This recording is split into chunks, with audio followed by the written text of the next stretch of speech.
আসসালামু আলাইকুম প্রিয় রাকিব চ্যানেলের শ্রোতাগণ বন্ধুরা, আশা করি আল্লাহর অশেষ রহমতে সবাই ভালো আছেন। আমি একটি ঘটনা বলবো যে চতুর্থ খলিফা হযরত আলী বিন আব্দুল মুত্তালিব রাদিয়াল্লাহু তাআলা আনহু, হযরত আলী রাদিয়াল্লাহু তাআলা হযরত মুহাম্মদ সাল্লাল্লাহু আলাইহি ওয়াসাল্লামের চাচাতো ভাই ও জামাতো এবং চতুর্থ খলিফা। তার পিতা আবু তালিব ছিলেন আব্দুল মুত্তালিব ইবনে হাশিমের পুত্র। আলী রাদিয়াল্লাহু তাআলা এর ডাক নাম হযরত আবু তুরাব হযরত মুহাম্মদ সাল্লাল্লাহু আলাইহি ওয়াসাল্লাম নিকট হতে প্রাপ্ত। তিনি হযরত সাল্লাল্লাহু আলাইহি ওয়াসাল্লামের কন্যা ফাতিমা রাদিয়াল্লাহু তাআলাকে বিবাহ করেন। তাহার মাতার নাম ফাতেমা বিনতে আসাদ ইবনে হাশিম। ইসলাম গ্রহণ সময় তার বয়স কত ছিল তা সঠিক রূপে নির্ধারণ করা যায় না। হযরত খাদিজা রাদিয়াল্লাহু তাআলা এর পরে তিনি প্রথম মুসলিম।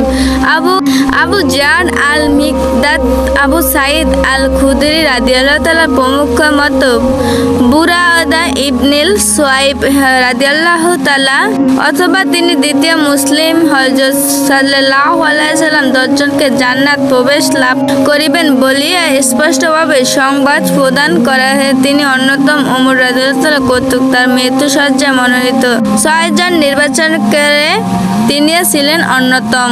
হযরত আলী রাদিয়াল্লাহু তাআলা এর বয়স ছিল তখন প্রায় 22 বছর। আল্লাহ তাআলা নির্দেশ হযরত মুহাম্মদ সাল্লাল্লাহু আলাইহি ওয়াসাল্লাম ইয়াসরিবে হিজরত করার শেষ রাতে শত্রুদের চোখের সামনে দিয়ে নিরাপদে গৃহ ত্যাগ করলেন। যাবার সময় হযরত আলী রাদিয়াল্লাহু তাআলা আমানত গচ্ছিত সম্পদ প্রদানের দায়িত্ব দিয়ে গেলেন। প্রত্যুষায় শত্রুপক্ষ দেখিল রাসূলুল্লাহ সাল্লাল্লাহু আলাইহি ওয়াসাল্লামের বিছানায় শেরে খোদা হযরত আলী রাদিয়াল্লাহু তাআলা নিশ্চিন্ত মনে শুয়ে আছে। হিজরতের শেষ দ্বিতীয় বর্ষে হযরত সাল্লাল্লাহু আলাইহি ওয়াসাল্লামের প্রিয় কন্যা ফাতেমা রাদিয়াল্লাহু তাআলার সহিত আলী রাদিয়াল্লাহু তাআলার বিবাহ সম্পূর্ণ হয়। বিবাহের সময় হযরত ফাতেমা রাদিয়াল্লাহু তাআলার বয়স ছিল 14 বছর এবং হযরত আলী রাদিয়াল্লাহু তাআলার বয়স ছিল 22 বছর। তাবাকাতে ইবনে সাদ এসাব খেলাফায়ে রাশিদিন, তিনি বদর, উহুদ ও খন্দর পরীক্ষা এর যুদ্ধে যোগদান এবং তাবুক ছাড়া অন্য সমস্ত অভিযান হযরত সাল্লাল্লাহু আলাইহি ওয়াসাল্লামের সঙ্গে গমন করেন। তাবুক অভিযানের সময় হযরত সাল্লাল্লাহু আলাইহি ওয়াসাল্লাম অনুপস্থিত তাহার পরিবার বর্গে তত্ত্বাবধান এবং মদিনার শাসন বা তাহার উপর ন্যস্ত ছিল। উহুদের যুদ্ধে তিনি 16টি আঘাতপ্রাপ্ত হন। তাহার প্রচণ্ড আক্রমণ, খায়বার দুর্জয় ও কামুস দুর্গের পতন ঘটে। হযরত সাল্লাল্লাহু আলাইহি ওয়াসাল্লামের উপর নবম সূরা আল বারাহ বা আত-তাওবা অবতীর্ণ হওয়ার অল্প সময় উহার প্রথম 13টি আয়াত হজ্জের সময় মিনা প্রান্তে সর্বমক্ষে ঘোষণা করার জন্য হযরত সাল্লাল্লাহু আলাইহি ওয়াসাল্লাম তাহাকে প্রেরণ করেন।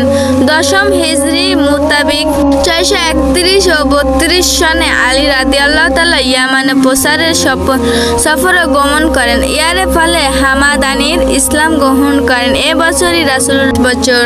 তাবাকাতে ইবনে সাদ এসাব খেলাফায়ে রাশিদিন, তিনি বদর, উহুদ ও খন্দর পরীক্ষা এর যুদ্ধে যোগদান এবং তাবুক ছাড়া অন্য সমস্ত অভিযান হযরত সাল্লাল্লাহু আলাইহি ওয়াসাল্লামের সঙ্গে গমন করেন।